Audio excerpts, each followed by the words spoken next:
Championing the Palestinian cause used to be what one could expect from Arab governments, even when they trampled on the civil and political rights of their own citizens. After the brutal backlash that followed the uprisings of the early 2010s, however, some heads of state reckoned that the time had come to forfeit this last concession to their own public opinions. Hence, the so-called Abraham Accords, brokered by the first Trump administration in 2020, whereby Morocco, Bahrain, the United Arab Emirates, and Sudan recognized Israel without making any demand regarding the creation of a Palestinian state. Soon thereafter, rumor had it that more countries, including Saudi Arabia, considered following suit. Meanwhile, the Israeli Prime Minister, Benjamin Netanyahu, whose far-right coalition had returned to power in the fall of 2022, made it clear that, under his leadership, all occupied Palestinian territories would become integral parts of the land of Israel. Both the deadly attacks perpetrated by Hamas militants on October 7, 2023, and the ensuing genocidal campaign launched by the Israeli army occurred in that context. For the Islamist organization, the purpose of the ill-fated Operation Al-Aqsa Flood was to challenge the erasure of the Palestinian people. For the Israeli authorities, the invasion and destruction of Gaza was less a matter of retaliation and vengeance, let alone an attempt to free the hostages, than an opportunity to implement their stated agenda at a much faster pace. In the interview he gave us, as in his most recent book, the French-Lebanese political scientist Ziad Majed explores the unfolding and the implications, regional as well as global, of this ongoing catastrophe. To shed light on the epochal crisis confronting the Middle East, his privileged vantage point is neither Israel nor Palestine, but the neighboring countries, Lebanon and Syria in particular, that have been engulfed in the Israeli attempt to find a solution to the Palestinian question.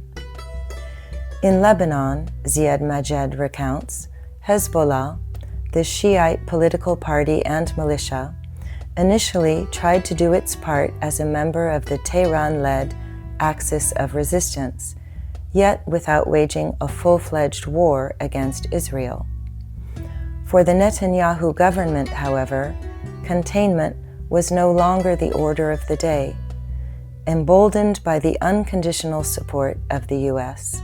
under Joe Biden and Donald Trump, as well as by the acquiescence of European governments, Israel did not merely set out to crush Hezbollah's military capacities. To preempt any further threat, its army has turned large swaths of southern Lebanon into an inhabitable buffer zone and is keeping the rest of the country under permanent aerial control. In Syria, meanwhile, both the Israeli campaign and the war in Ukraine eventually deprived Bashar al-Assad of the support that had kept him in power, namely Iranian and Hezbollah militiamen on the ground and Russian planes in the air. While the fall of the Ba'athist regime in November 2024 was greeted with elation by a vast majority of Syrians, fresh anxieties were quick to arise regarding both the fate of minorities, whether Kurdish, Druze, or Alawite, and the ambitions of foreign powers. Among the latter, Israel soon became the most ominous menace to the unity and reconstruction of the country. Determined to subject Damascus to the same political tutelage as Beirut, Israeli military forces not only grabbed more territories around the Golan Heights, but also destroyed what was left of the Syrian army's weaponry, there again with Washington's full support. In our conversation, we asked Ziad Majed to ponder the leeway that both Nawaf Salam, the Lebanese Prime Minister, and Ahmed al-Sharaa, the Syrian ruler, might still have to regain a modicum of autonomy. We also asked him to examine the agenda of powerful regional actors such as the Saudi Crown Prince Mohammed bin Salman and the Turkish President Recep Tayyip Erdogan, to assess the role as brokers assumed by Qatari officials and, to a lesser extent, by the Egyptian military leadership. We also asked Ziad Majed to reflect on the options still available to the Iranian regime. As our discussion illustrates, much will depend on the willingness of the United States to keep enabling Israel's hubris, but also on whether social movements in the Middle East and beyond succeed in dissuading their governments from turning a blind eye to the annihilation of the Palestinian people. Our interview with Ziad Majed took place in Paris over 2 separate meetings.